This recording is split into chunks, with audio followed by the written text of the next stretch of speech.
హనుమకొండలోని వడ్డేపల్లిలోని పింగళి ప్రభుత్వ మహిళా డిగ్రీ కళాశాలలో ప్రపంచ మహిళా దినోత్సవాన్ని ఎంపీ కడియం కావ్య నిర్వహించారు.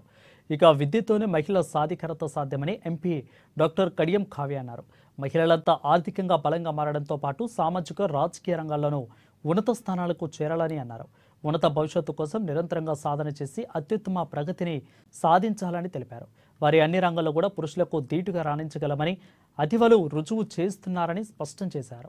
ఇక ఇంటిని చక్కదిద్దడంలోనే కాదు అంతరిక్షంలోనూ కూడా వ్యవహరిస్తున్నారని తెలిపారు. దేశ రక్షణలోనూ మేము సైతం అంటూ బాధ్యతలు తీసుకొని విజయవంతంగా విధులు నిర్వహిస్తున్నారని పేర్కొన్నారు. క్రీడలు, వ్యవసాయం, వైద్యం, విద్య, రాజకీయం ఇలా ఏ రంగమైనా ఆకాశమే హద్దుగా మహిళలు దూసుకుపోతున్నారని తెలియజేశారు.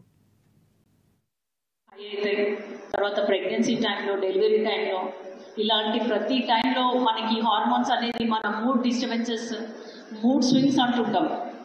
ఆ టైంలో మనకి చాలా కోపం వస్తుంది, యాంగర్ ఇష్యూస్ ఉంటాయి, ఇట్లా అనేకం ఉంటాయి. ఒక డాక్టర్గా ఏం చెప్తానంటే, not only you should concentrate ఉండడం చాలా చాలా హెల్ప్ఫుల్ మీకు. అది only not just for your safety purpose, but ఈ ఎక్సర్సైజెస్ చేసినప్పుడు ఎండార్ఫిన్స్ అనేవి రిలీజ్ అవుతాయి. హ్యాపీ హెల్త్ లెక్చర్ ఇచ్చినట్టుందా? But I always want you to know all these things. So అందుకోసమే నేను ఏం చెప్తా అంటే, మెంటల్ ఫిట్నెస్ కూడా అంతే ఇంపార్టెంట్. మీకు ఇప్పుడు తెలియదు, రానున్న రోజులలో యూ ఫీల్ బికాస్ ఇప్పుడు అన్ని న్యూక్లియర్ ఫ్యామిలీస్,